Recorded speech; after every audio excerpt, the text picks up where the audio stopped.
proposing. Sorry, you guys. Did something wrong. We're proposing that we shorten that time frame for all board members, both new and existing, who have 60 days to complete their training, which is consistent with what the city requires. 2 months. If I join the board in June, I should be able to complete my training if I join the board in July, I should complete my training in July, in August, and then that should be enough time to complete all training. Can we go with Paul, then Teresa, then Laura? I would just say that, I mean, one, it's good to be, maybe aligned with what the city's doing, but in this case, 60 days does not seem to be like an onerous amount of time to complete training, because we need board members to be, have their training completed so they can be fully functioning board members, and we can, vote on the motions, attend the meetings, and then just have fully functioning boards. So I would be completely in favor of modifying our bylaws to conform with the city's policy, at least on the 60-day training requirement. Teresa? Thank you, Dolores. I concur with Paul. Is this an amendment to our bylaws? What is this document? Amendment to what? Greg? It would be an amendment to our bylaws. To our bylaws? Yes. As opposed to our standing rules? Well, to me, they kind of overlap. So I guess to me, the ultimate document is the bylaws, but we can put it in both. So I get a little confused on that, because to me, the ultimate document is the bylaws. But we are in the process of updating our standing rules now, correct? Right, that's correct. I see. Right. And that's why I'm proposing, is because we're updating the standing rules, and then we update the bylaws. We have to submit it to the city. But one step is we all have to come agreement that this is what we want to do, because it may take us a while to get an official endorsement on it being approved once we agree. Laura? I'm sorry, Dolores. Can I just ask another question on this? Item number 2 says that if the new members have not completed their training by the 60th day, and I agree, as soon as you get your cornerstone credentials, you need to get your training, but they will be removed from the board. Does that mean suspended? Does that mean removed permanently? What does that mean? The current system, let me see if I can go up to it. The current system says that if they have 30 days once they receive their credential to do the code of conduct, and then if they don't complete the code of conduct, they have another 30 days to complete the code of conduct, and if they don't do that, then they are removed. So this is just saying 60 days total, because the 30 days and the 30 days equals 60 days. So we're just stating as one 60-day period. But currently they're suspended if they don't do the code of conduct within 30 days, and then they're removed from the board after the next 30 days. So did I make that clearer or more foggy? Or no, you made it clear. I don't know. It seems a little harsh to me, but I'll think about it. Okay. Laura? Yeah, so couple of things. Remember, they're adding 3 more trainings. So I think that is kind of harsh. And for our board members, it may be 4 trainings. And they may be, when I say 3, it may be that 2 of them are combined into 1. I'm not sure, but they're going to be adding gender diversity, something anti-bias, that's a training. There's another training they just passed, and I'm sorry, I forgot what it is. And maybe Planning and Zoning 101 might be required for every board member. That's now what they're talking about, and not just members of a committee. So I don't know. First of all, what we have to do is realize that whatever language we're picking here is more generic than you think, because we have to say all training, not specify ethics training or funding training or code of conduct, which will have a new name. So I'm a little concerned that we become as harsh as Dunn just was with Hugh Moore. But on the other hand, I don't want people voting if they haven't taken the training. So I'm torn between the two. And our bylaw, so the standing rules can be very, very easily updated. And by that I mean it's not that easy because it's complicated, a complex document, but all we have to do is schedule it to a board meeting and vote. The bylaws, although the window of time is present, take months and months. They can only be revised every couple of years. So I think the broadest revision to the bylaws might be to make them flexible and say the standing rules is where our requirements shall be. Just because it might be whatever we do this year, we might have a different opinion a year from now, but not able to redo our bylaws. So Greg is correct that what our bylaws say right now is we give people 4 months after being seated on the board, and they can't vote, or if they haven't renewed, they can't vote. And within 6 months, they should be dismissed from the board. So, and I'm not in disagreement that that's a too long period of time to be flexible. But I also worry very much about starting to kick a lot of people off the board because we wouldn't necessarily have quorum to replace them. So we need to be cognizant of how we administer a neighborhood council and keep it moving forward. So I'd rather take away the right to vote for a period of time before and suspension before total removal, personally. But I totally understand why Greg says. Where are you getting this information from about these 3 upcoming? Is that something? It's been in the month. Yeah, it's in the monthly reports. Let me finish, please. Mm-hmm. Something that is in discussion? Is it something that has been mandated already? Where are you getting this from, and what's the status? City Council voted to make anti-bias and diversity training mandatory. They subsequently, just recently, voted to make training in gender, I don't want to say appreciation, but they've added a whole other thing. There's been a whole new motion that's beyond diversity, like as in racial or religious diversity. So now it's about gender fluidity and being respectful, and that's a separate motion, but I suspect it'll get merged into one training, but I don't know that for sure. They're redoing the code of conduct to reflect the city's workplace equity standards. So that may be more than a little signature. You know, what right now what it is 2 pages you read and then you sign something that said you read it. So it's 3 pages long. And it sounds like from yesterday's meeting at the Board of Neighborhood Commissioners that that's going to be a significant document. And then City Council previously voted on that Planning 101 shall be mandatory. And then they said for members of planning committees, but then we don't have members of planning committee, and many neighborhood councils don't have members of planning committees or don't even have planning committees, but they still vote on land use matters. So Dunn is considering that since all board members vote on land use matters, maybe that Planning 101 is going to be required for all board members and not just planning committee members.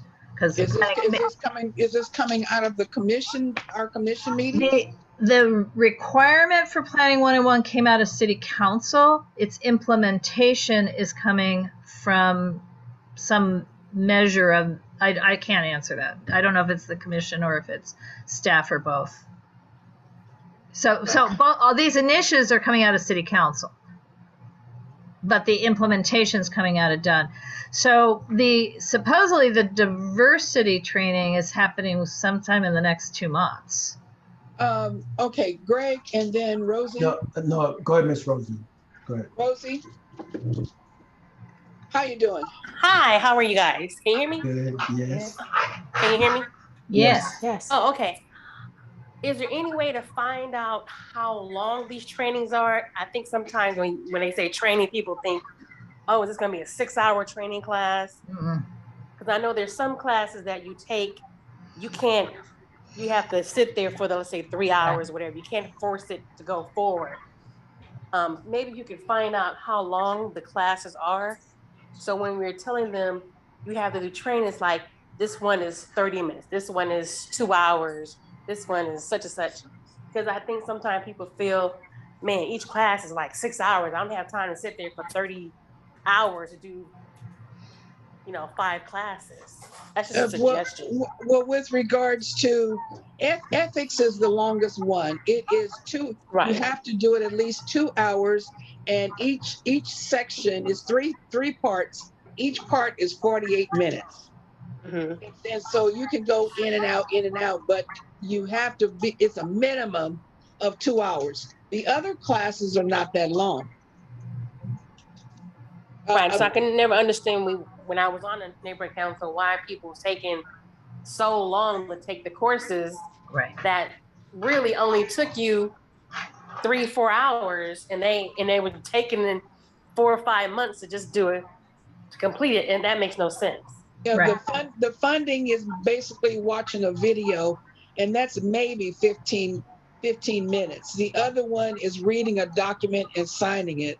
Ethics is the longest one, and it's just a matter of sitting down and doing it. I think that the reason why people have not completed it is procrastination, because I knew that when I got installed on the new board, that was going to give me the right to vote on stuff.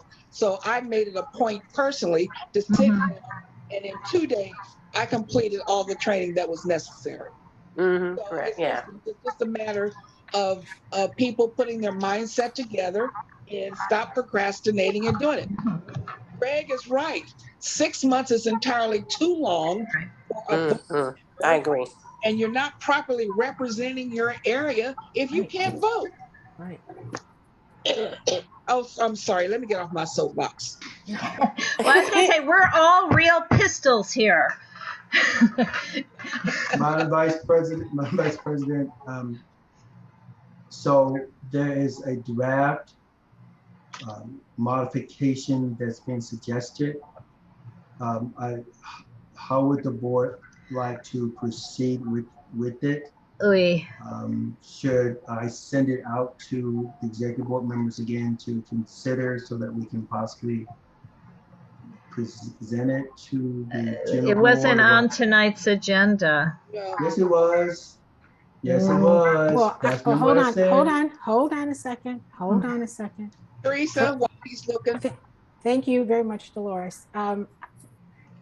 2 things here. If it wasn't on the agenda, I don't know why we're spending so much time talking about it. But more importantly, I want to go back to item number 2. It says all new members.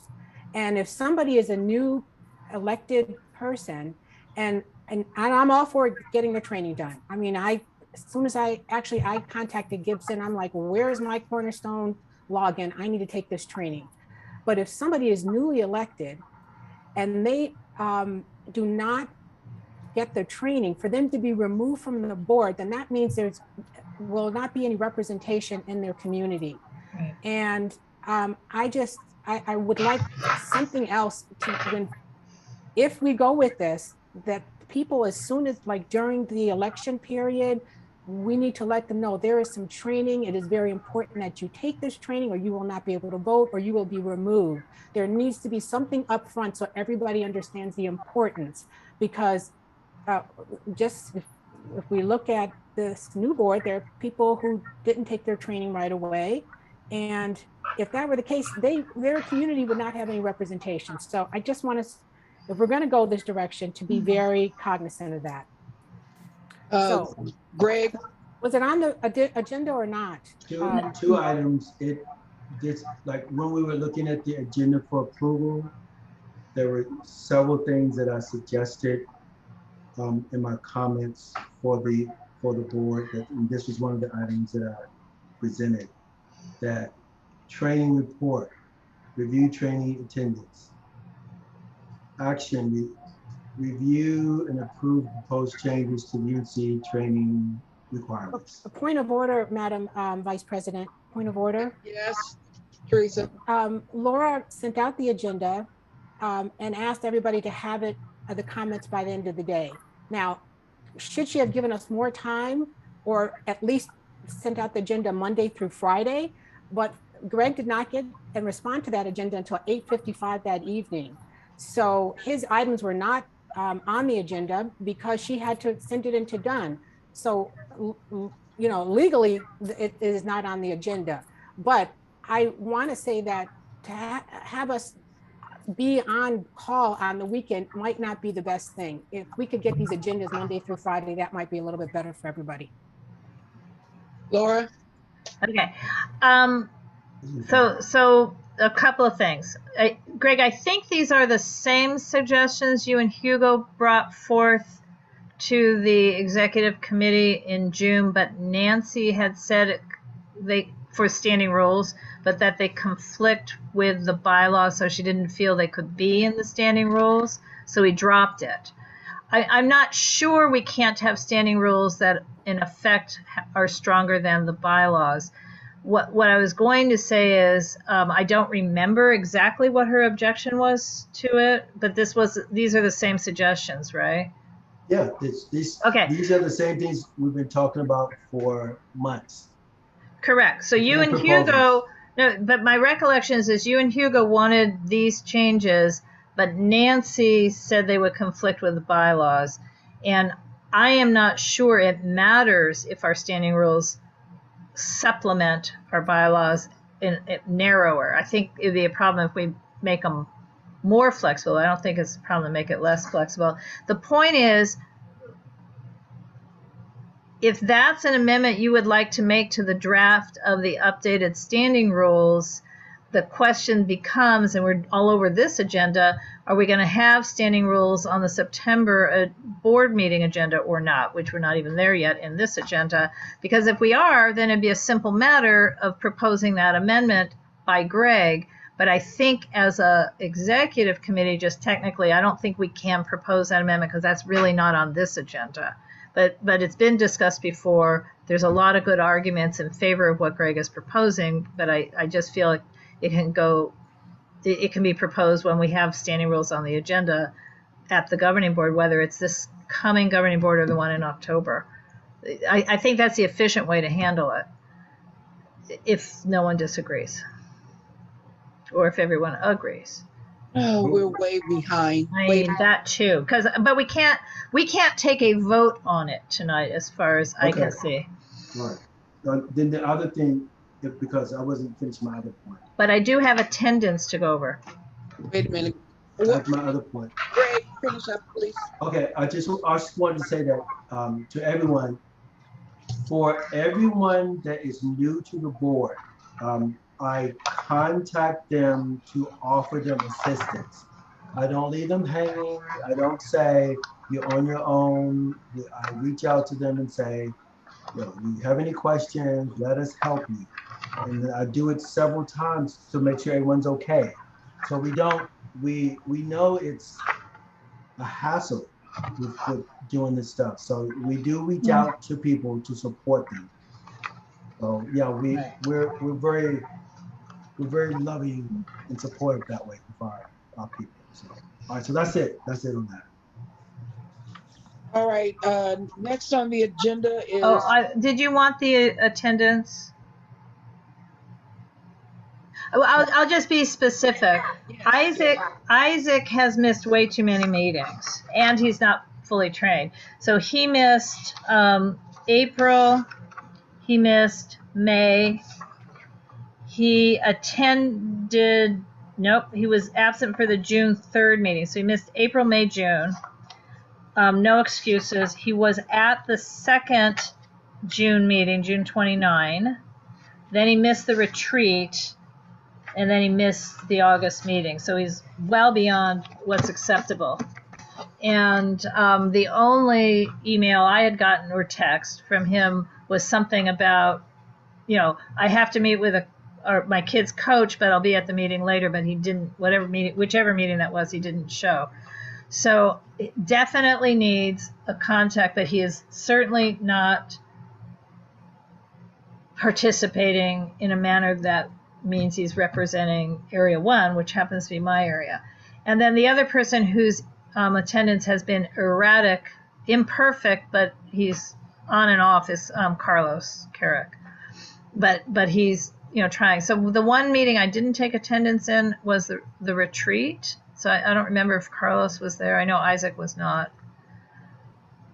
So have a email or letter been sent to these two parties regarding their status that is in question? Carlos has definitely been spoken to and has stated that he's going to do a better job, and he has come back. But Greg, did you ever talk to Isaac? I see your hands back up. Oh, let me take it down. But I still want to know if you did talk to Isaac, Okay, because let I me do think that first. you So had I'm said you very- would. Yeah, I reached out to him, but no response. Yeah. So I feel like that our normal procedure, Dolores, per the bylaws, would be that we should have made him come tonight and then potentially have a removal action on September meeting. How we've been handling removals in the pandemic, because there were several other people previous, is beg them to resign rather than go through a removal, and they did resign. Right. So I don't know if the letter should be, here's your choice, Isaac. I don't think we can put him on the September meeting for a removal because we really don't have a paper trail reach out to him. But I do think we could say, you know what, you need to resign. And we were trying to avoid making it an embarrassing. I don't know. It's up to you. You're, yay, Vice President. Get to. I think a formal letter/email should go to him and say that according to our bylaws, you have missed da da da da da, and at this point, we're asking if you would like to resign, and if you do, we'd like to have that in writing. And just do that, but not agendize it for September if he doesn't respond. We have to wait till October, right? Well, we'll say if you do not wish to resign, then we would expect your attendance at the next whatever meeting to give and counter yourself. Do you want to stay on the board? If so, that means you need to continue consecutively. If not, then you will be up for removal. Greg? Do we also want to add where, since we're talking about the duties, where the vice president reaches out to them using a personal touch to try to get them to come back? You've already done that personal touch. I'm coming aboard to be the hammer, the bad guy, in other words. Okay, I'm gonna try the personal touch Because one more time this week. Pardon me? I will reach out to him again this week and see if anything comes of that. And I will add, he did attend a committee meeting. He attended Economic Development Committee, whatever their last meeting is. But that doesn't really. Okay. Yeah. He can stay on the committee if he chooses to do that, but his attendance is warranted at the governing board meetings. And right. No, I'm just trying to be honest about his participation. So he did participate at economic development, but that's not the same thing as, frankly, representing my community, because he's my area rep at the governing board. Madam President, if you send me the data so that when I call both Carlos and Isaac, I will have the data in front of me. Yeah. So Carlos is not, like I said, he's had 2 absences. I mean, he's erratic, not in violation exactly. It's just too many. Did he explain why he's so erratic? Yeah, he works half the time in Louisiana. So sometimes he's out on a road in Louisiana and he tries to call in and it just doesn't work. Yeah. So yeah. So, but he also is acknowledging it and saying that he's trying to be here more often for our governing board. I can go either way when people are making an effort in we're in a crisis. I mean, we've been kind of lackadaisical because we're also in a health crisis. We've had board members who were sick or whose family members were sick. We're not in that position right this second. And certainly that does not involve either Carlos or Isaac, as far as I know. But as far as I know, because we haven't received any communication from Isaac as to the reasons. But Laura, in Carlos's situation, the courteous thing to do is if he's on the road related to business, that's one thing. And if he's trying to get in and he can't, he should at least send you or Greg or somebody. Oh yeah, he texts me. No, that's what I'm saying. I get texts from him saying I can't get in, but in the end, he's not in. Right. No, that's what I'm saying. He's erratic, but not absent all the time. But that's all I can say. So what do we do about him? I would would like. No, go ahead, Ms. Teresa. Thank you, Doris. I think Greg made a good point that he would try to reach out to both of them this week one more time. And maybe with the little impetus from Greg to let him know that the board is talking about Carlos not participating and how it be really important for him to be here and represent his community. And he is my rep and the avenues. Maybe that will help him, make a stronger effort to attend the meetings. Right. And Isaac? Isaac is like, I'm sorry, go ahead. No, I agree with you guys. Go ahead. It's a straight data sharing, saying, what's up, brother? What's going on with you? Where you been? How you feeling? How's the wife and kids? How's work? What are you gonna do? We need to get this training done, and just see what he says. Well, when was it? I'm sorry, Greg, and we really have to end this. But when did his code of conduct expire? Let me go back to. Because he might be in the suspended range already. Oh no, everything was June. No, July. July. Yeah. July 9, right? I'm not looking at it. It's July 19th. Okay, so as of Thursday, if he doesn't do the code of conduct, Dunn suspends him anyway. And then he's got 30 more days and he's done. So done with Dunn. So I mean, I feel Isaac is the bigger crisis. Yeah. I'm okay, we'll work it. Send me the data. Okay, I will. Use that to contact them this week, and then we can move. And then Dolores gets to write her letter. She's write a letter. All right. Okay. All right. Next on the agenda. Oh goodness, we are way behind. That's how we roll. Review item inventory report. Well, we get to dump that because we haven't heard. Well, you skipped the board meeting agenda items, but we can dump inventory report because I'll just make it very brief. If you haven't heard this before, we had a whole bunch of our inventory that's on the inventory list stored at the firehouse before COVID, and during COVID, they broke into our room and threw everything out. So whatever was in the firehouse is gone. Dunn hasn't decided what they're going to do about it. And we're not required to do an inventory report until that decision is made. And then at that point, Greg, you and I will have to, and Lizzie will just have to figure out what we do still have in inventory. We lost both of our storage spaces because the rest of it was at Council District 10 field office. And we're paying for storage right now. And I would love to figure out if we can have one or the other ones back, but not at a place where they might steal our stuff. They didn't steal it. They just threw it away. So anyway, that's the inventory update. Okay, I want to go back to agenda items. Yes.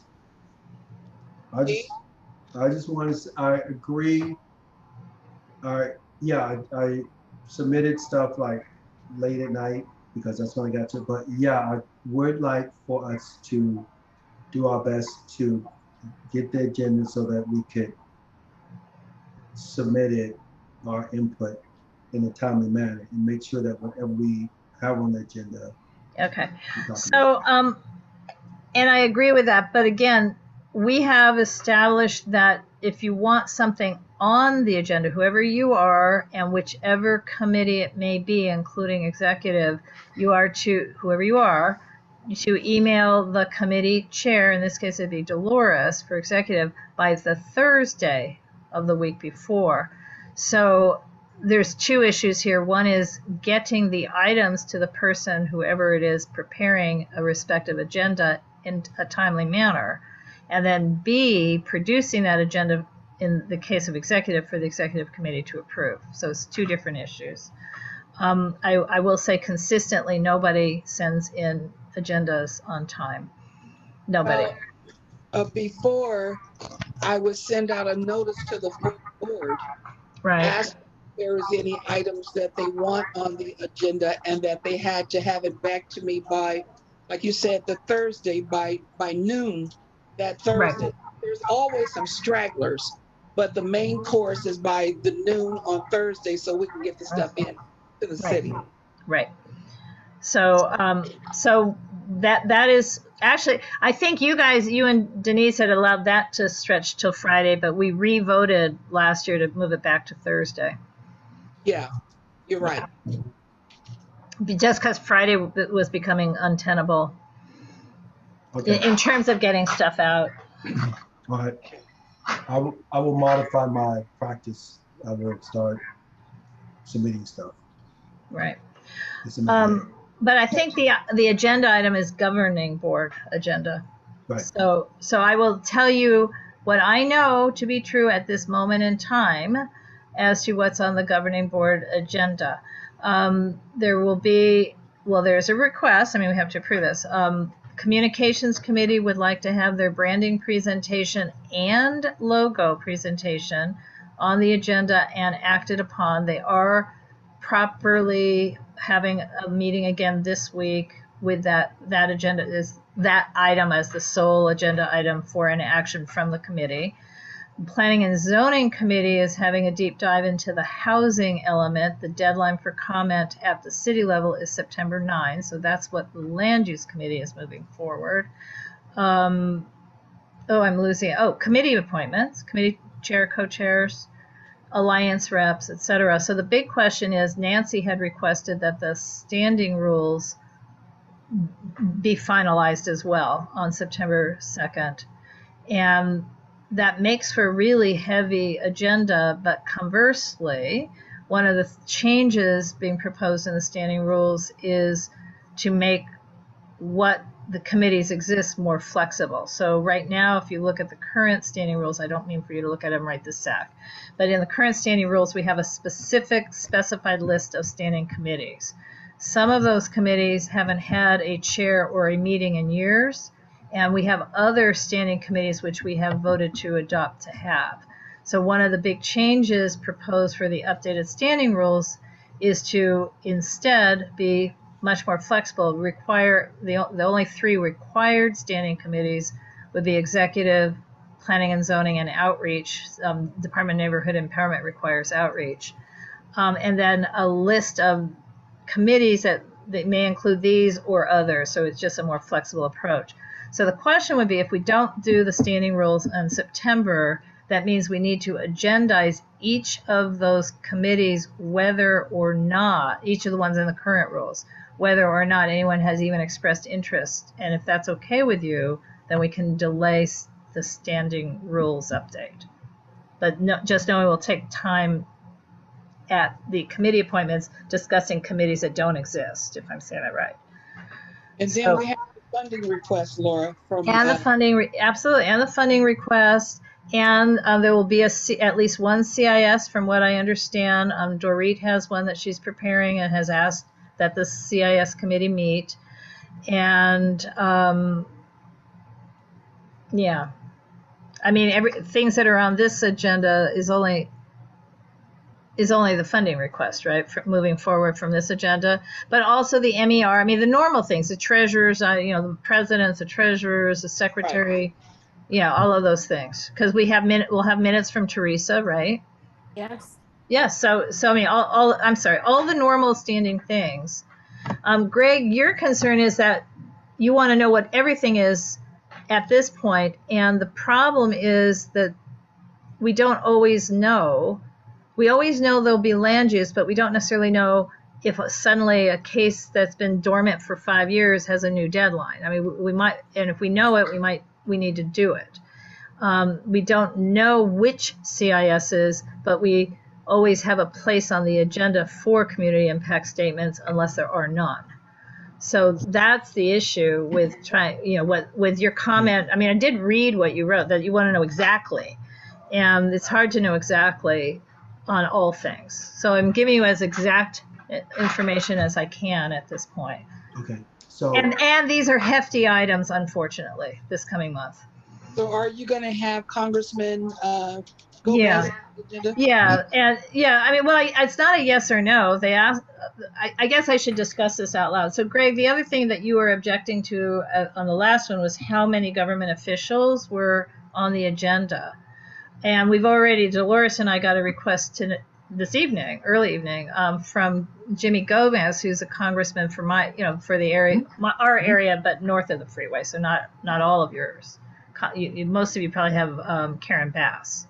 Yes. But we have Jimmy Gomez. So they've made a request to allow the congressman himself to address us and take questions. So I already said yes. The only question will be that we can discuss, should I schedule him between 6:30 and 7 before the official start of the meeting at 7 so that we have enough time and then we start on time? Or do we give him 5 or 10 minutes only within the agenda? Greg? yeah, two items. I will adjust by submitting my concerns for the agenda ahead of time. I will have what I think should be on the agenda and submit it. Before, I was responding to what was made available to us, and I was responding on Saturday. And yes, I will respond on Saturday evening because that's how my Saturdays go. But I will adjust my practice by saying this is what I think should be on the agenda. Second thing, as far as yes, of course, I would like to know exactly what's going to be in the agenda, but that's pie in the sky type of stuff. Third, on having guest speakers, my was that we were going back and forth on the number of speakers we had, and I was saying we're going to have like 5 to 6 speakers, and we did have 5 to 6 speakers. We did. And we were debating whether that was true or not. And having one speaker is fine, but if we have more than one speaker, it's just going to prolong the meeting because basic stuff like the funding request, it's going to take a long time. So yeah, I think we should have guest speakers, but I will always advocate for just having one guest speaker at a meeting rather than 4, 5, or 6 speakers. So those are my comments.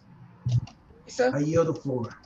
Thank you, Dolores. Regarding Jimmy Gomez, my concern with having him from 6:30 to 7, I like that idea because now we have plenty of time and people can ask questions, but I don't know how many people are going to participate. Most people think our meeting starts at 7.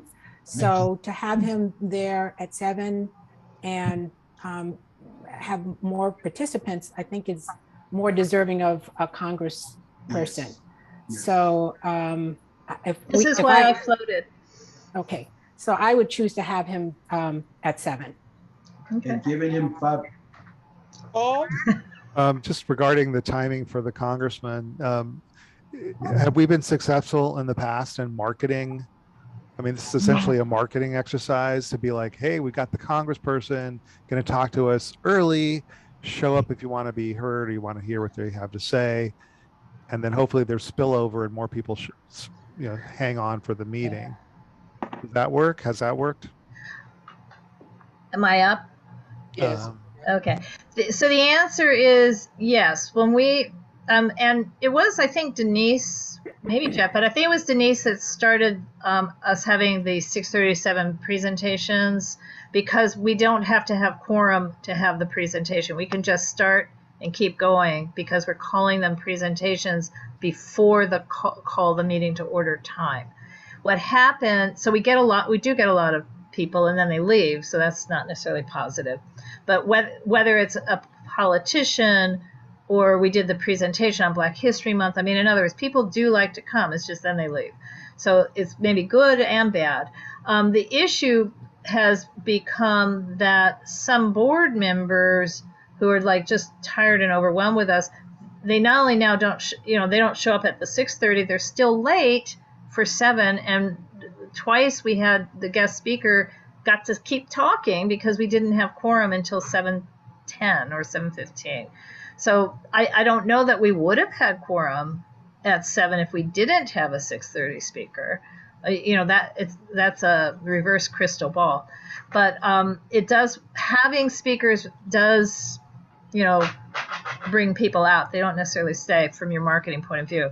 The broader issue is that we essentially have on our agenda a generic thing called government officials, and when the meeting opens, there might be 6 people there.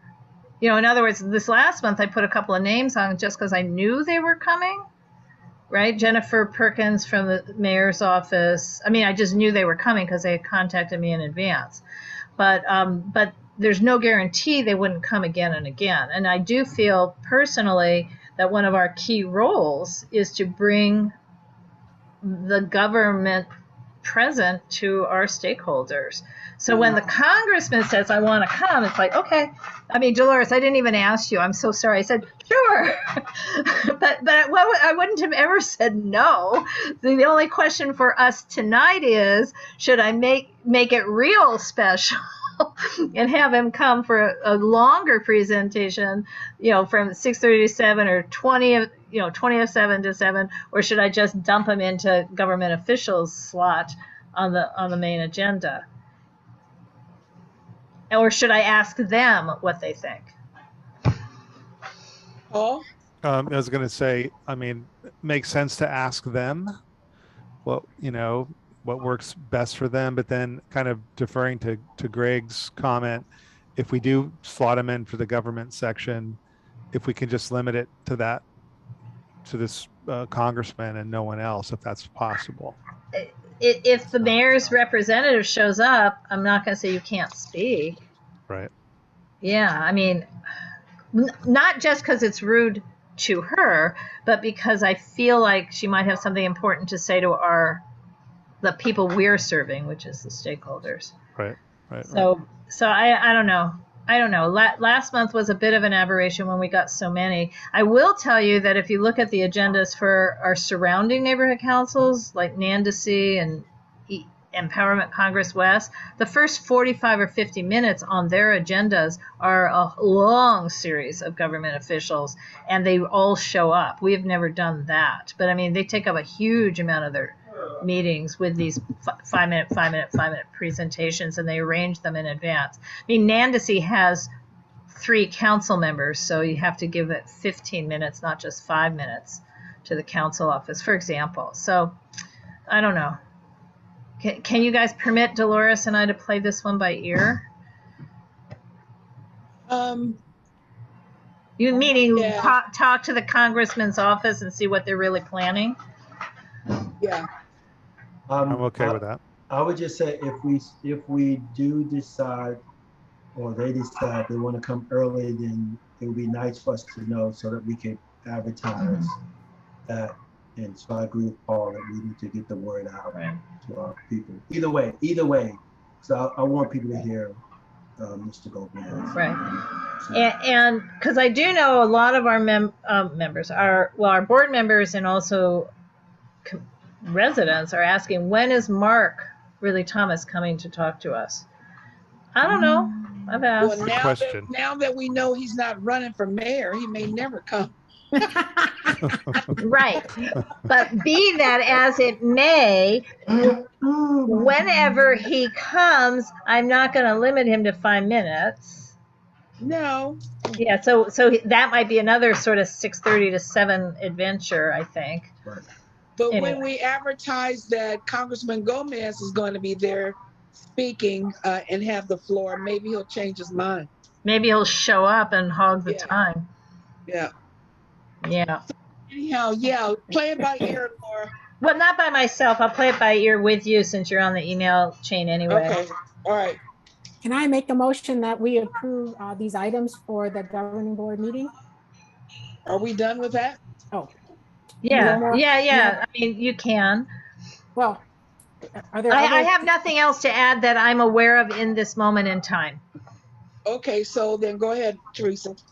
I make a motion. Am I typing this in, Laura? Oh, sorry. Do you want, well, let me ask you this, you guys. Do you want me to list all the things in the chat that I mentioned? If we're No. making a motion. Yeah. Okay, I will. Let me start typing. I was gonna say no. We kind of, no, man. It's just, We should make Paul type it all in. yeah. The guy that wants I'm to doing be it. exact, Joint but let's say no. committee, Next time. chairs, alliance reps, housing element. I'm talking out loud from P&Z, branding from communications. What did we decide on standing rules? Oh, that was my question. I had a question about that. Yes, sir.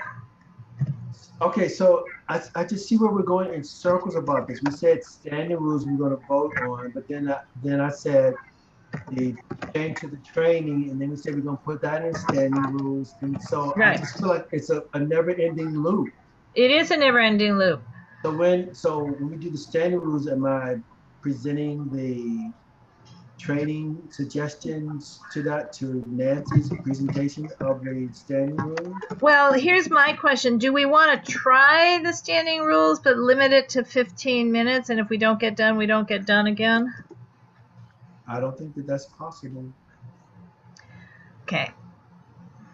Can we make, I know we've already discussed this, but can we make Greg's changes just to the bylaws? Oh, well, that will be another year or more. So we only have the option then to change the standing rules, really. We can quickly change the standing rules. I know that's a joke to use the word quickly because we're having trouble accomplishing it, but there's nothing in our way other than time and attention.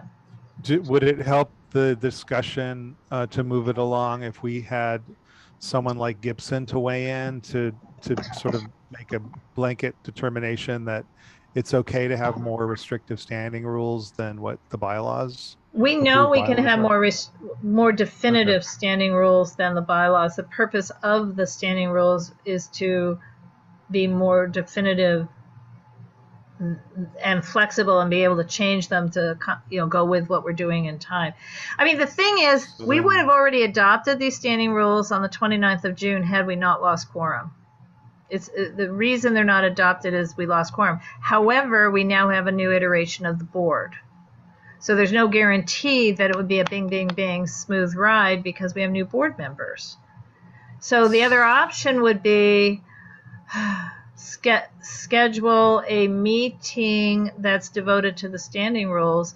But the problem with that is there's no committee that it would normally be on, and thus we're limited to only 6 board members. So, I mean, unless we establish, unless we establish a standing committee for bylaws and standing rules, and then we can have regular meetings and any number of board members may attend. This is all technical and boring, but that doesn't accomplish moving this fast. Paul? So let's just abide by the KISS rule. And since it appears that we're only limiting any changes to this narrow issue, it's not like we have this, all these multiple changes to the standing rules that we're going to be proposing. I would be comfortable trying to go one more stab at it and then just focus on the changes that Greg was suggesting today and that we've been talking about over the last few months that we weren't successful in getting past the last time. Just because everybody left the room and we didn't know it. But it was horrible, Dolores, because had any one last person just texted me, Janie was prepared to come back to the meeting, but whoever it was that was last to leave just left. And was it Greg who suddenly looked up and said, wait, we don't have quorum? We had to just end the meeting. So let's So- try again. Let's Yeah. let's move on. So someone let's sneak out of this Okay, meeting. were No, those all here? I've just Rosie got her posted the hand up. items that I think I mentioned before. I know I'm missing something here now, unfortunately. Hold up a second. Rosie's got her hand up. Rosie. Rosie? I'm sorry, I didn't mean to hit that. Okay. Go ahead, Laura. Okay, well, I've posted in the chat. Now I did this off the top of my head a second time. The items I believe we discussed: appoint committee chairs, alliance reps, housing element from planning and zoning, branding from communications, funding request from Suns Matter, community impact statements. I know Dorit has one. Guest speaker Jimmy Gomez. What am I now forgetting? Unfortunately, well, okay, yes, treasurer's report and minutes, obviously. Do we need to add changes to the bylaws, the standing rules, I mean? Well, that's what I'm Bylaws. asking you. Are we going to have standing rules on the agenda? Potentially adopt updated standing rules. Yes, let's put that in. Okay. And then the standard reports from the treasurer and secretary. I just posted that. No, I'm just saying that's just a standard template. So Sure. Well, president's report ditto, although I often, well, let me yeah, get I don't this. think we need to type that because that's just standard Right. protocol. Well, what I'm about to say is, again, for Dolores, what's different than when you were here before, the board has asked that we also float around and rotate the order of items so that it's not always treasurer's report and committee updates at the end, and it's not always whatever at the beginning. So we float them around. Only to some extent we cannot, if we have to also consider actual deadlines versus no deadlines. So Okay. just FYI. And what's happened is quite often I ended up tabling president's report, and now I'm being told if I had just always done president's report, people would know what I was doing. But I just kind of felt that I shouldn't prioritize my own reports over everybody else's when our meetings last so long. I think we're good. Did All we has- already have a motion to approve this? And do we just need a second? Correct. Oh, I made the motion, correct? Yes. Right. Okay. I and a second your motion, Teresa. Okay, and then let me take a roll. Just a second.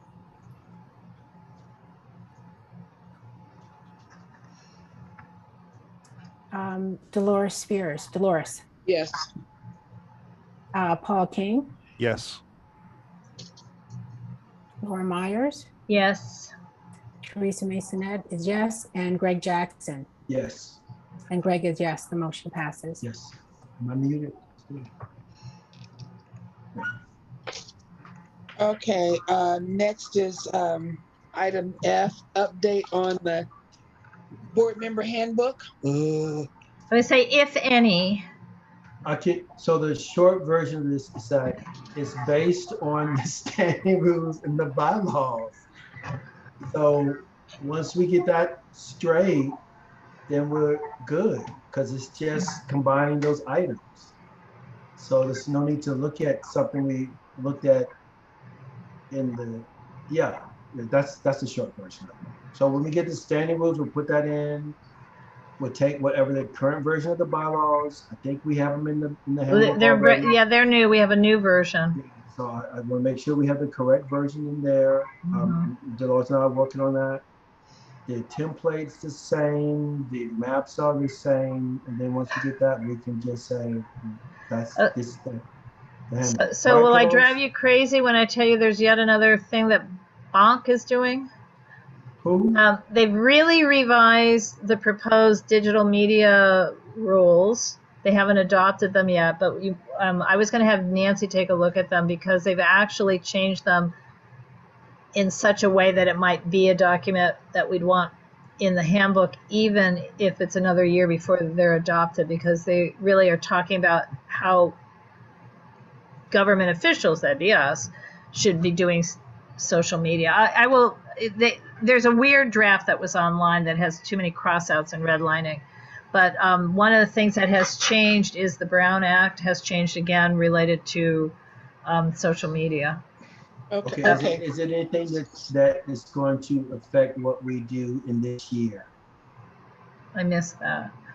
Is it these documents that you're referring to, does it contain anything that affects what we will do Yeah, this year? they're within it, but Then send it. yes.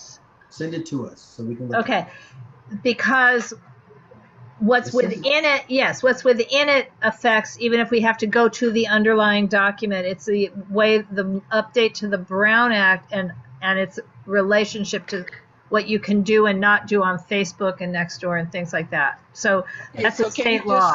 Can you just send it to us? Yes, ma'am. Okay, We're thank done with you. that. Next item. Next item. We done with the Yes, the ma'am. motions? What Yes, ma'am.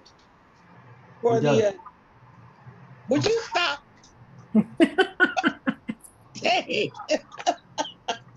Okay, we're done with the update on the handbook. Next is committee reports. Only from planning and zoning. As you may have seen on the agenda, we're literally doing a very deep dive into the housing element at this meeting and maybe probably the September 1 meeting, so we can ideally bring bullet points that we are recommending to the governing board on September 2nd with as opposed to a final comment letter, with an eye to having an agenda item that discusses these policy statements and a referral back to this body to approve a final letter, rather than trying to have a final letter approved in a board meeting. So I hope that will work. We'll see how it goes tomorrow. Oh my God, it's tomorrow night. But we're going through 500-600 pages of documents to try and figure out what 6 topics UNNC might be interested in. Why it's important is whatever is adopted will govern all development proposals that are coming to us through 2029. So they're always evaluated by the city through the boundaries of this document called the housing element. So we want to make sure that we have the ability to ask for it to reflect what we need it to reflect. So any other committee reports? None. Okay, next is minutes. yeah, Teresa? she wouldn't have minutes from the last meeting. Okay, does anybody have minutes from the last meeting? So that's Hey, Greg. No. tabled until the next meeting? Yes, Well, there are no no, we minutes. wanted to also discuss what to do about a year's worth of minutes we don't have. Okay, Greg? Okay, what I am proposing is that one, we do several data points of collection, asking Gabby what she has completed so we can know what she has. We compile all of that. We look at what is posted on the website, and I believe we say there's nothing posted on the website. Then we look at how much work needs to be done, and then we try to contract that out to someone that can update. So we would give them the template, we would give them access to the Zoom recordings and ask them to do all our minutes for $500 or whatever amount we choose to offer on this contract. In short version, I suggest we contract it out to get it updated. We get it over with. I agree, because I ain't typing up no minutes. just putting that out there. What is the possibility if we just, and I do not want a long discussion, this is just a yes or no way. If we take the Zoom meetings and we post the link to the Zoom meetings, and that way, if somebody wants to see what actions were taken by the board, they can just spend the 2 hours, 4 hours reviewing the Zoom meeting. Short answer? Greg? No. Laura? Okay. Well, if we want to have minimal minutes, all we would really need to do is compare contrast the agendas to the BACs. Just take the agenda and then write in the motions and who voted on them. And that at least would suffice for minimal minutes. I would also wonder, Gabby wants to continue her engagement as co-chair of communications. I mean, do we want to carrot and stick that? Just say, you're saying no, Greg. I know. I'm posing the question. The answer can be no, but do we want to say you've got one more chance to get this done, or no?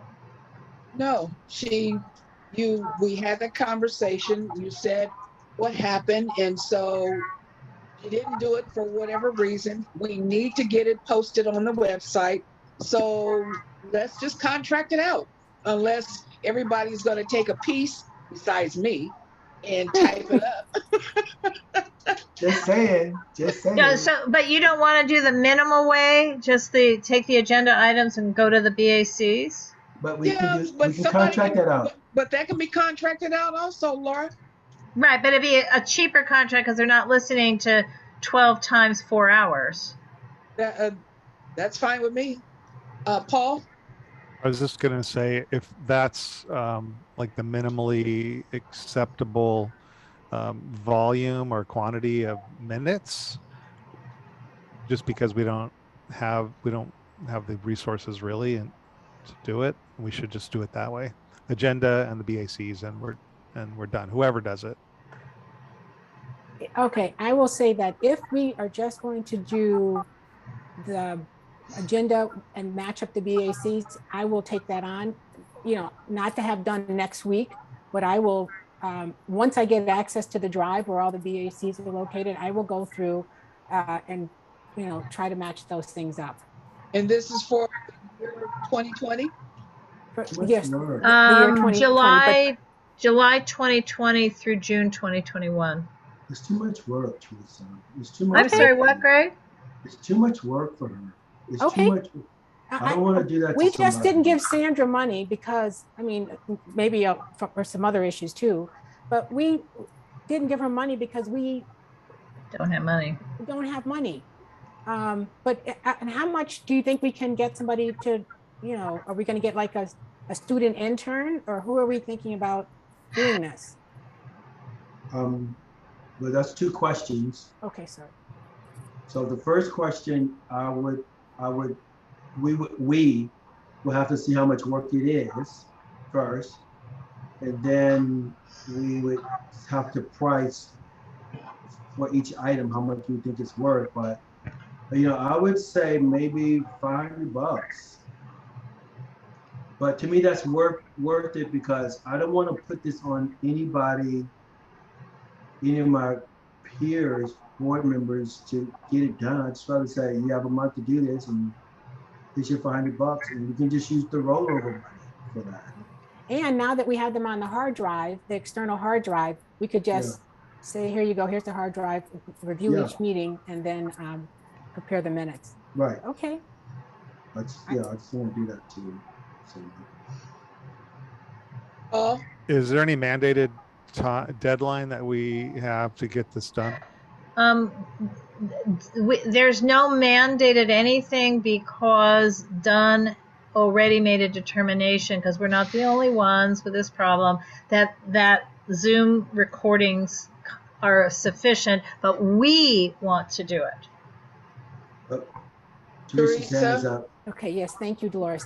Laura, they are only sufficient if people have access to the Zoom meetings. I know that. I'm saying, no, he asked a different question. She's not finished. He asked a different question. Is there any mandated time frame for us to have those minutes posted? And the answer is no, because Dunn has already forgiven it. They should have already been posted. Go ahead, Teresa. They should have already been posted. We are in violation of not having minutes posted on our website. And we're Dunn has said you can use, this is from you, Laura, use the Zoom meetings as a substitute to having minutes. But prior to today, you were the only one with the Zoom minutes.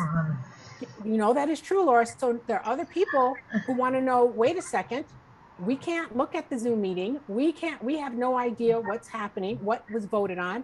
And I've asked you a couple of questions and I said, well, what did the board vote on that? When did you guys say that? Well, I don't know. We discussed it at the meeting. So to answer your question, Paul, I feel we're already in violation, if you ask me. Okay. So I've been one that has been pushing to get those minutes posted on the website. If it will be simpler to just take the BACs and use the template and type in all the motions, and Right. if somebody wants details, they can go and listen to the recording.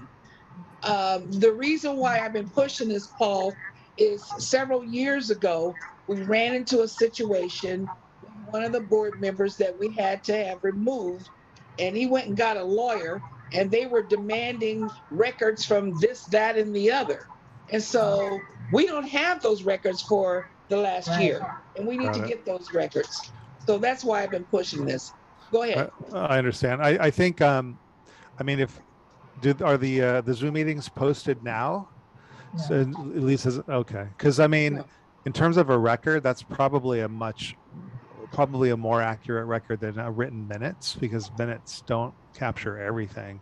But I think if we throw up the Zoom meeting along with this abridged version, the agenda along with the BACs, I think that's going to pretty much provide everything that's needed, right? Teresa? Thank you, Dolores. Yes, I believe it is, but Laura's been resistant to putting up, yes, you have, Laura, to putting up the Zoom meetings. Now, I don't know if it's Oh, because we don't have enough space on our website or because we are Oh. unable to work out a link with the city. But Laura, where would you want to put the Zoom meetings? First of all, I have not been resistant, and I'm really kind of tired of hearing people say that about me. I've made the Zoom meetings specific. Gabby had all of them. Let us be clear. She had them. I've given them all to her. She was the secretary.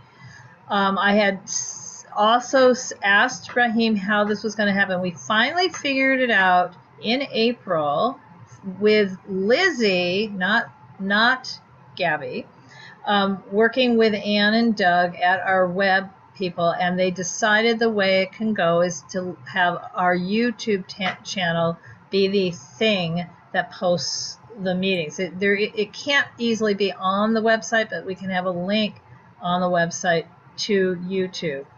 So I would obviously I'm prickly about this, but let's just remember that I am not the person who was supposed to be taking the minutes and producing minutes. And Greg and I both asked her repeatedly, and I kept putting it on the agenda, and she said, let's have it early because I can give you the minutes if it's early in the agenda. I can't stay past 9. So we did that, and nothing happened. So I have not been resistant to our Zoom meetings being on the web. I've been trying to get them one way or another, and we only managed to get the candidates forum. So I don't want to have to keep discussing that. I can't say it over and over again. It's a true statement, and that's all I can say. Yes, they're recorded on a computer, but that doesn't really mean I'm resistant to anything else. That's not fair.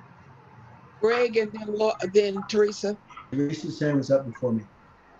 What? Just to be fair, her hand was up before mine was. Teresa, I'm sorry. Go That's ahead. okay. So if I understand you correctly, Laura, we could on our website have a link to our YouTube page, which is, this is very new to me, and considering we've had many discussions about this, but we could have a link to our YouTube page where the Zoom, someone could go in and watch the Zoom meeting. And if that is true, then for instance, the external hard drive that you are preparing now could be given to Raheem or who is the Lizzie, communications. Well, I can give it direct to Ann Zumwinkle, our web person. Right, but let me just finish. And then the link would be made to the YouTube where somebody could watch it. And we could have the agenda with just the BACs, which are not very, but a little more simpler to put together. At what, would this become the priority for Ann? Who determines, remember we had this discussion before, the priorities for the webmaster of things to be done? And how much time would it take and how much is it going to cost? Because if it's going to cost a lot and a time from her, then we might as well just hire somebody for $500. We pay her. I don't know how much time, but she's on a monthly, it's hours against a monthly retainer, and we have an annual retainer as well as a monthly retainer. So that I don't know how much time. However, I can specifically ask her because they did it for the candidates forum. So however much time that took, and they do keep a log of their time, would be probably what it takes for each individual meeting. The next question would be, are we only speaking about governing board, or are we speaking about the 10 or so meetings a month? What do you mean? I was speaking of the governing committee and the governing board, not the other committees. Executive, yeah. Right. So 2 meetings a month. Yes. Yes.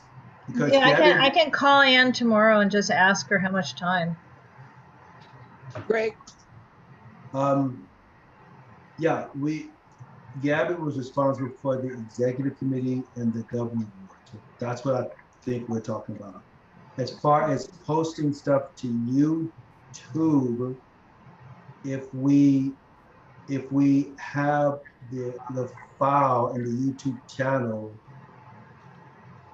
that's, you just do the link. So that's not a hard thing to do. Right. And you just let it run to upload. So, but yeah, all this is easy to do, but yeah, find about the YouTube channel. That's the first I heard of it also, but that's a great idea to have those historical meetings, Zoom meetings posted. So that's great. So Maybe just the governing board as opposed to the executive committee. Yeah, that sounds good. So this is what I propose. I will check with Gabby to see what she has. And then once I know what she has, then I'll request those documents. And then I will start researching someone that could do it for us, and then unofficially negotiate a contract with them, then find out, then let them know that they have to propose, then come back to the board to say, this is what it would cost us. Then we need to do I guess we need to do a statement of work, and then they need to do a statement of work. But I'll work on that and let people know by the time we meet. I'll report what I find, and then by the time we come to our next governing board meeting, we could maybe even have that on the agenda. Maybe. Hopefully. So you're saying governing board, so we have a new agenda item? Yes. Or do you mean executive board? Governing board, because we want to get it done, right? Well, yes, but if we follow protocols and there's a dollar amount attached to all of this, I think we had to have reviewed it at exec, which does delay it, unfortunately. Okay, you're correct. And I believe it's fine. Oh, excuse me. What did you say, Teresa? Thank you, Dolores. I believe it's fine if we delay it. I mean, we're already a year or 14 months behind. So let's delay it. Let Greg and Laura both kind of figure out, then come back to the executive committee, and then we'll make a decision from there, then take it to the governing board. Great. Okay. Yeah, because if Doug tells me it took him all of 12 minutes to upload the candidates for him, then that's good. I think it took him more than that, but you know what I mean? It's Doug being the worker at zumwinkle.com. Right. Okay. Is that it? Yes. All right. Treasurer's report. Yay! Money time. I'm sharing screen. You notice how fast I had that ready? I was All right. So, let's look at our money. So this is as of today. I call it working. So this is our annual yearly allocation. This is our rollover. This is our Clean Street funds. I want to come back to that a little later on. But this total, with this rollover funds, this is our budget for the year. This total amount of $34,641.11 does not include this additional Clean Street money. Right? So we can talk about that. So let's talk about what we've spent so far. Let me remove this. Um, so can you guys see, what do you see in this? Do you guys see my Zoom thing on there too? Oh, Greg, how did we spend $500 on facilities and space rental? I'm gonna get to that. I'm gonna get to that. We get to that. Okay, so let me go line by line. This amount we had, let me see. We had this, this is yellow, and this line is yellow, refreshments, because this may be a violation of protocol, but we had to put money on space rental to cover the bill because our bill for the public storage increased. It's like 160. So I moved the money for the training board retreat, which we're never going to use, and the money for the governing board refreshments, which we're never going to use, the virtual soda. I moved it to here. So I put that in yellow because that's what I did. So we have money here. Yeah. Okay. So this amount here, this 507 in the budget, what we will see is I will give us a running total of what we spent.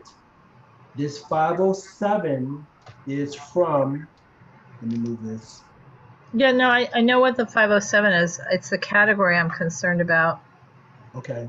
So this 507 is from what we spent money on, and this is the money that we spent so far. We, we for the public storage, we spent 160 for public storage. And then we spent another 347.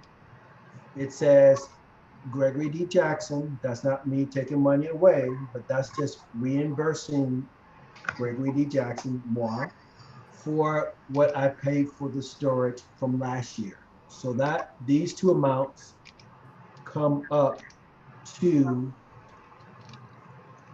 this 507 here. So let me see if you can see it.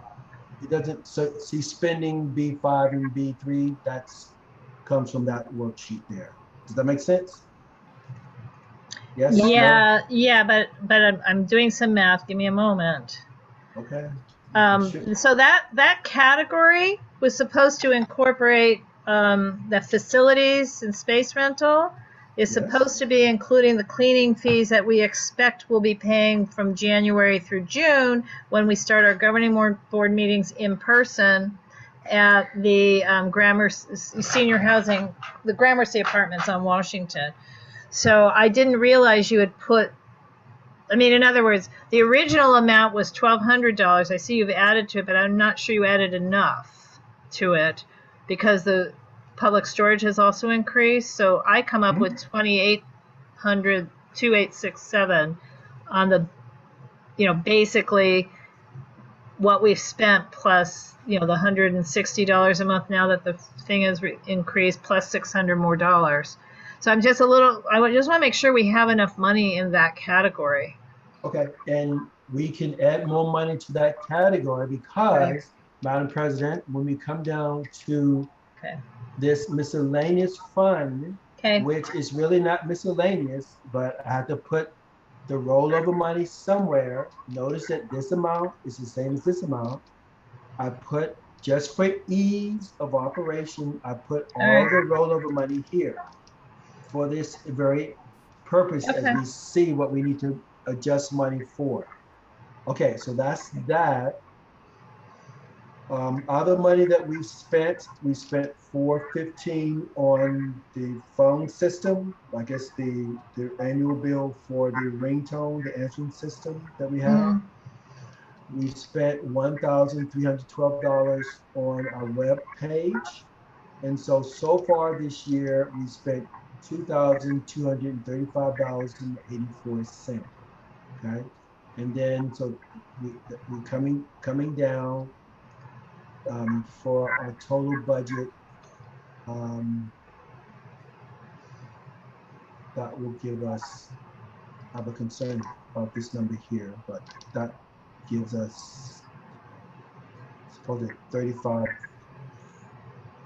No, that's not correct. There's an error there. So let me see.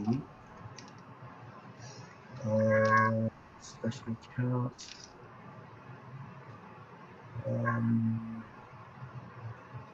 Yeah, we have about 32,396. There is an error here, but I need to look at that.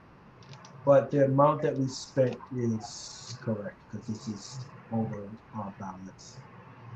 But I need to troubleshoot that. But this is what we spent so far. But I need to look at this amount here because something is double counted here. Any questions besides that one issue, this issue here? Is all of that money spoken for? We earmark. Okay, so let me go back up to this section.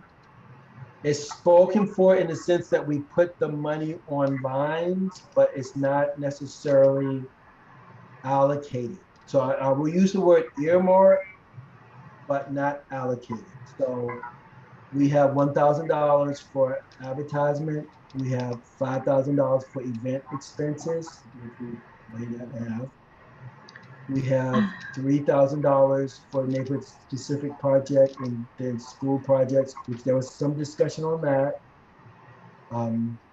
So that's $6,000. So it's on a line, except for the miscellaneous funds, but it's not allocated yet. Yeah. If I may. Yes, of course you may. The above the line, if you could scroll back up, the 19,000. No, now you got to go down again for Dolores. In answer to your question, that where it's 19,641.11, that's spoken for at the moment.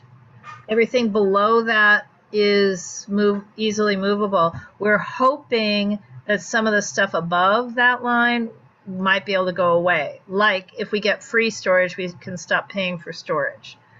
If we are never meeting again in person, we eliminate the cleaning fees at the place we'll be meeting. So we just don't know yet. So some of the above the line might be available, but all of the below the line there, all of the outreach, community improvement, and NPG can be moved around. Can I ask about the website maintenance and enhancement creation for that $8,900? Yeah. What is? Our UNNC website does not zap. It doesn't sparkle. It doesn't do anything. What are they doing for that much money? Well, Greg, what is all that money? Because Ann's contract is 54. Right, which is here, but that includes like money for e-blast. That includes money for website hosting. That includes, everyone see this? For GoDaddy. That includes site technical upgrade, $900. Oh, okay. So all of that. Wait a minute. How is the e-blast $2,000? Well, because you have to put some money on it, but again, it's adjustable. All right. Because I've been working for free. Just saying.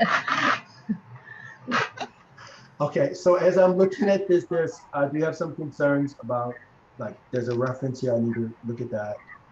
I need to look at this amount that's over our balance, so I need to troubleshoot that. But the report that I wanted to share was that we do have the allocation of funds, the rollover. We have what we spent. And then eventually, sometime this year, I wanted to talk about if we want to do anything with this money here. So that's our budget report for today. Any questions? Yes, Paul. I just want to ask, we don't need to approve this, right? You're just doing a report and. Yeah, just a report on it, and then just so we have a specific view of where we're at financially. There's no MERS to be approved. I do have the next section of my report. I do have something that I do want us to vote on or to address. So yes, so nothing to approve on this. Before you do that, Teresa, Thank you, Dolores. Greg, can you just go to the web hosting, the $1,300, I think? Down here or, I know, above. okay, Go up a little bit more.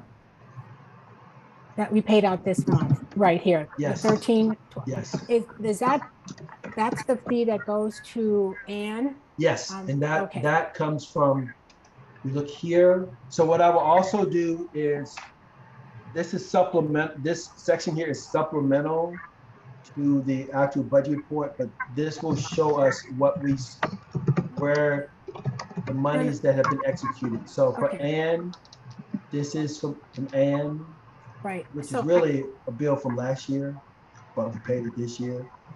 And this wait a is, minute. Hold on just a second. Hold on a second.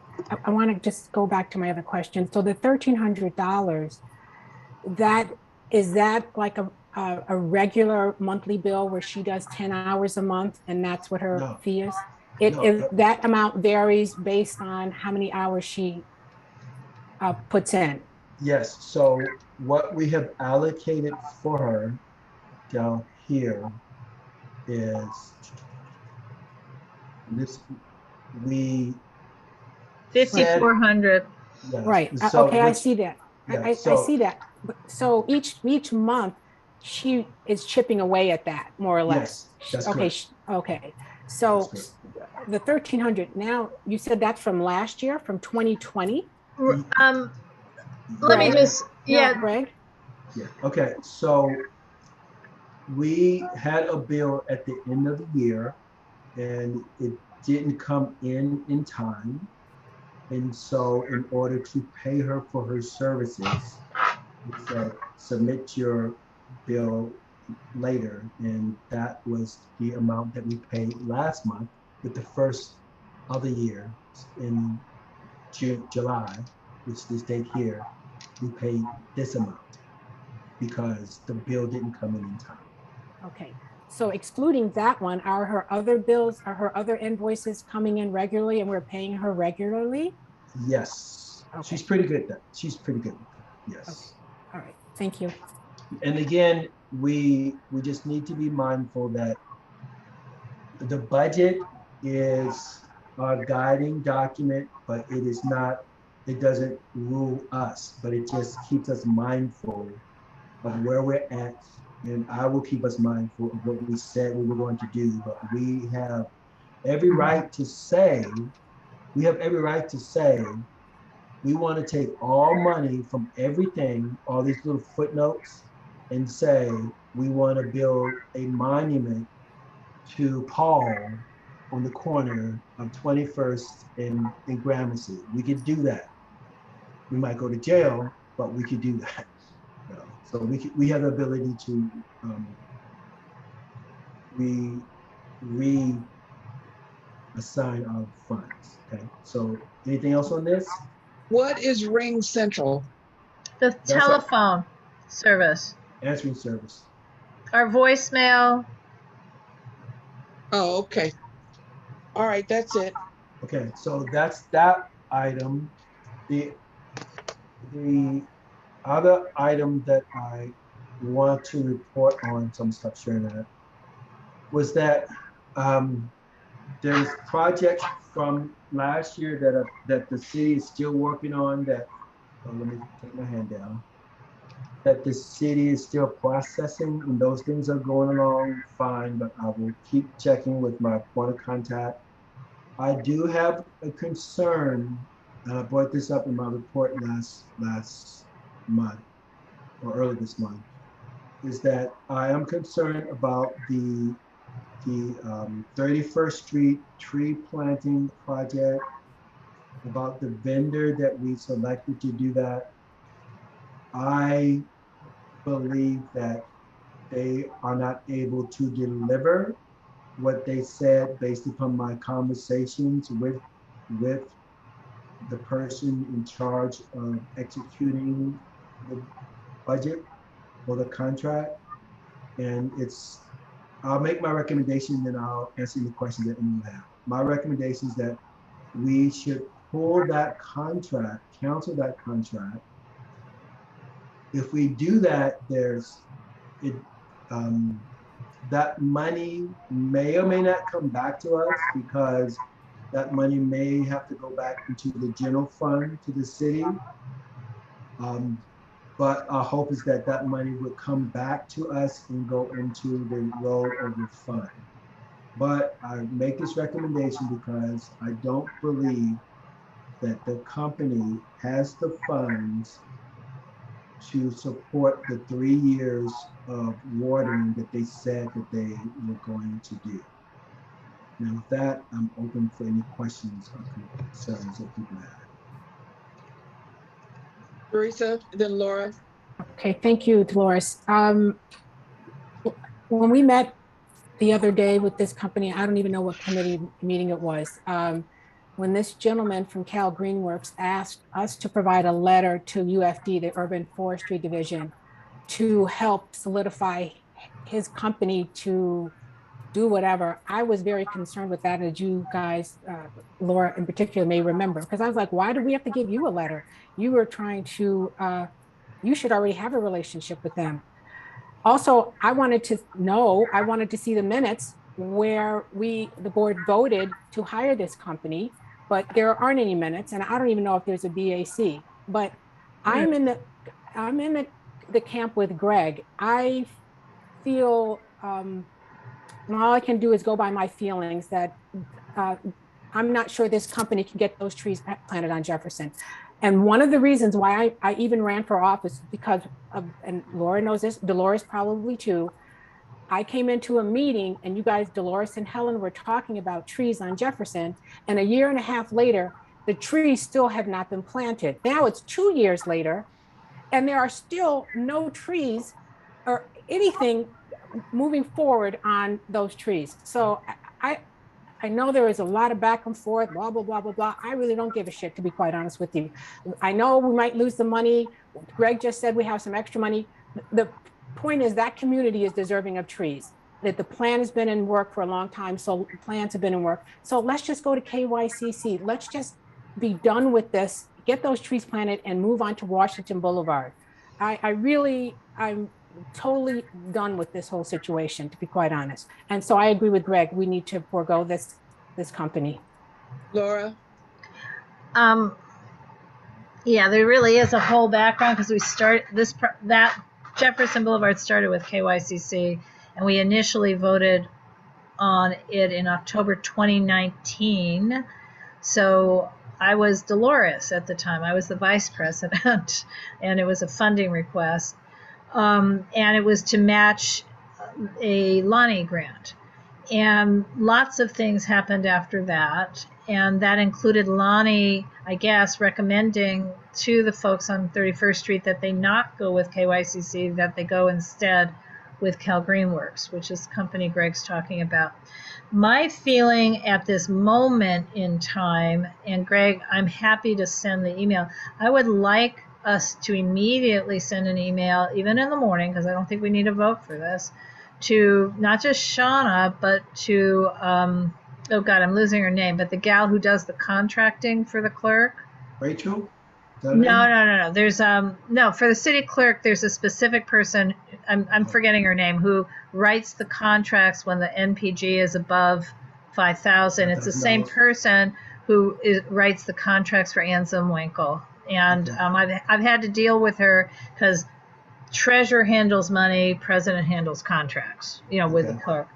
But to say, is it at all feasible that you write a contract right now that basically does not release the funds until they prove they have the permits and funds in place, which is what you're saying, Greg, they probably don't. So that would be the underlying answer. If they can't prove it, they don't get the funds. I'm a little concerned if we just tell the city clerk that we're canceling our NPG. I think you're right. I think that money would then definitely go back to the city main funds and not come back to us. I feel that if we're all in this together, meaning the clerk, the contracting section of the city clerk, we're all in this together, that we want them to prove that they have the ability, and otherwise the funds come back to us. I would rather that scenario. I did have a conversation with Helen, who's the neighbor in charge, I guess, and Dolores can probably give us, let us know if there's more people involved. I'm not sure. But what Helen basically said was that she doesn't think they can do it. And that she thought if we can get the money back, that we should just throw that money into the current Washington Boulevard tree project to make sure it happens, because that, Washington Boulevard, we're also short of fund. I'm just telling you what she said. I'm not saying that's a vote. I'm just reporting the conversation, because she just feels it's going to be more effective and efficient, and that the Jefferson project should start over. She's contacting Lonnie because she thinks Lonnie's already given Cal Greenworks that portion of the funds. And then, unfortunately, the person at Lonnie who started this whole ball rolling no longer works at Lonnie. And Lonnie stands for Los Angeles Neighborhood Initiative. So I don't know. I don't know what's the right thing to do. I mean, the right thing to do is not give money to Cal Greenworks for them to walk away and do nothing with. That's certainly the right thing. Before I call on Greg, I'm part of that committee. Yes, that's what I thought. Right. So I would like, and I agree, I don't want to give them money if they don't have Exactly. the resources to do the watering for the next 3 years as they committed to. But I also don't want us to go to the city just yet. I would like to have a formal letter sent to that guy, whatever his name was, in charge, along with a copy to, I think that there is a board that's over that organization. Is it not? Oh, they must have a board, They yeah. have a board, yes, but the board is. What'd you say? They have a board, but the board is made of the individual we're concerned about, someone else is not responding to the emails, and a few other people. So yes, they do have a board. Well, I would like to have an official email letter go to that guy that came to us with the project in the first place with all the guarantees, with a copy going to whoever is over him, saying that they are about to lose the business if they cannot show proof that they have the resources to follow through on our project for the next 3 years. And if we don't get a sufficient response from them, then we go to the city. Okay, so I have already asked him for said documents, proof of funds, and I've given him some time to provide proof of funds. And the only thing he sent me was a contract, a grant that had a dollar amount on it, because that's what grants do, but a grant that was expired. So I don't want to say it that way, but the request has been made to him, not to the board, to show proof of funds. And I felt kind of odd telling people how to do their own business, but he knows that he needs to prove that he has funds, and he has not done so. So my concern is that the clock is ticking and the city is working on these things. And if we delay much longer, the check, I feel like the check may have already been sent to them, because it's I don't think so. Yeah, well, that's my concern. So yeah, I'm in favor of doing what was requested, but I just don't want the check to go to him. So yeah, well, I don't know. I don't have the emails for the board members, but I will try to get emails for the board members. Laura? Yeah, so that's why I'm making a circle. And the person I'm talking about is Cheryl Haas, if you've had anything to do with her, Greg. She's the person at the clerk who does contracts for NPGs and other city and other neighborhood council payments.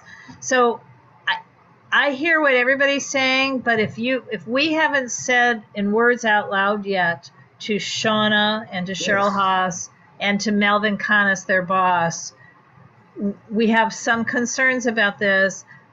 We may want to go forward with a stringent contract, but not release the funds. We don't know what we want to do quite yet. Please tell us you haven't released the funds. I mean, in other words, have we gotten that far? Do they know?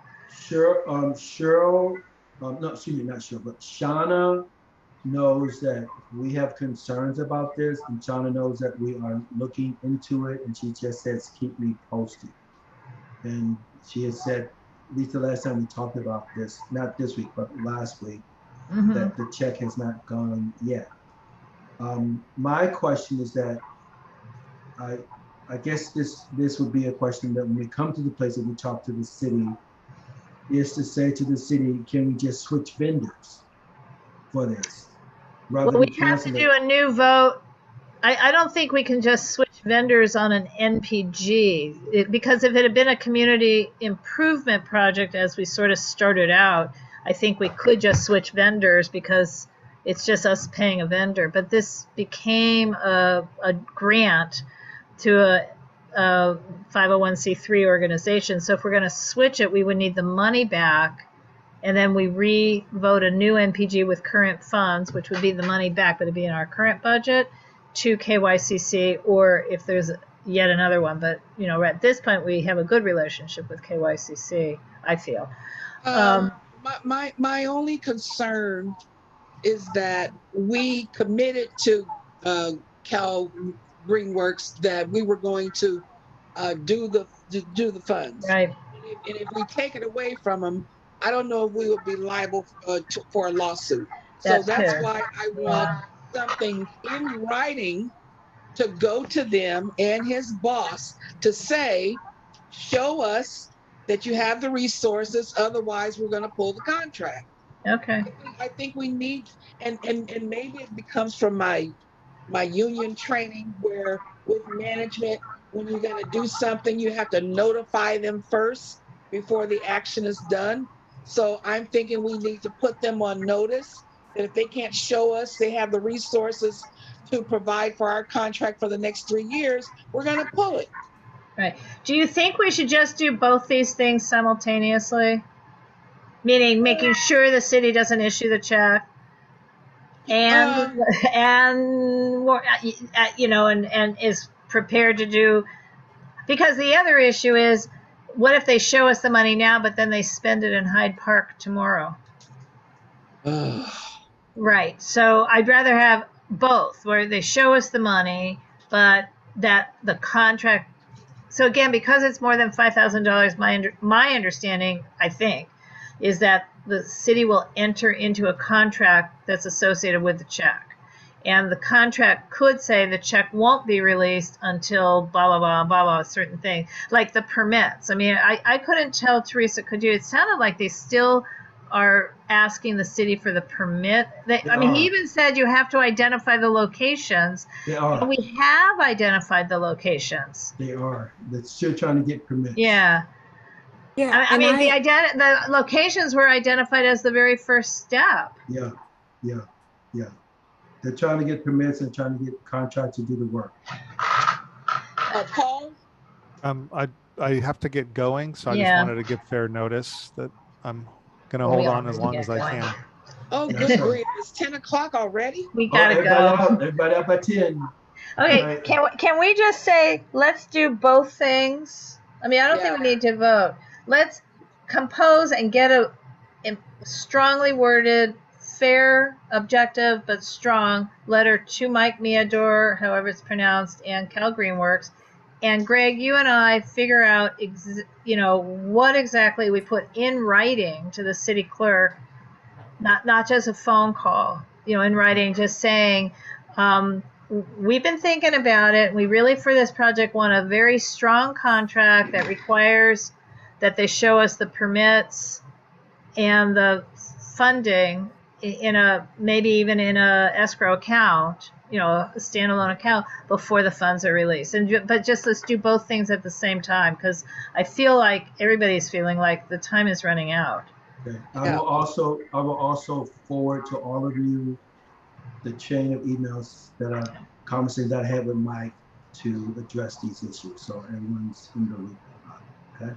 Okay. Teresa, then I want to get back to Laura. Okay. Oh no, my hand can go down. Okay, I just want to know quickly, what is our recourse if we hire this company to water for 3 years and then after 1.5 years they stop watering? Do we have any recourse? No. Okay. So yes, we need to be as stringent as possible. Might be able to sue them. we'd have to go to Mike Fuhrer. Paul, I'm sorry. I just want to say is that, I mean, there should be a contract that stipulates when funds would be released only after certain actions are taken. So Right. if they're going to be, there should be some cost for watering over the next 3 years. And if the watering isn't done, well, then we don't need to release any more funds to them. We could, I guess, hire KYCC at that point if they do watering. But anyway, I mean, that's how we should be protecting ourselves. So there should be some performance component to in an agreement.